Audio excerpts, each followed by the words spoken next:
Hello, welcome to another OMG video. Today we're looking at assigning oxidation numbers. Now, slightly different for this one. I'm going to talk you through the rules and then you're going to go and have a practice yourself. So no examples today. First rule then, the oxidation number of an element that is uncombined or in a di or triatomic molecule is 0. So things here, we're talking maybe Fe on its own. Diatomic would be O2 or F2. And finally, triatomic would be 3 of the same atom together. So we're O3. The sum of an oxidation numbers in a neutral compound is 0. How do I tell if it's neutral? Well, H2O, there's no charge on it. Okay. Rule number 3 then.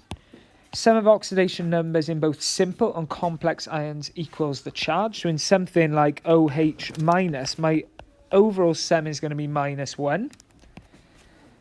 Rule 4, the oxidation numbers of group 1 and group 2 are always +1 or +2. So group 1, I'm talking potassium, is always +1.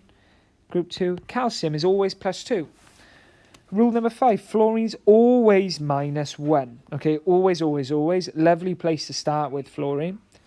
6, the oxidation number of oxygen is nearly always -2. You've got 2 exceptions to this. If it's bound to fluorine, so in difluoride oxide, or in hydrogen peroxide.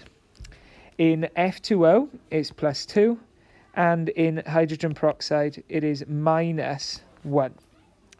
Rule number 7, hydrogen is nearly always +1 unless it's bound to a group 1 or 2 metal. If it's there, it's -1.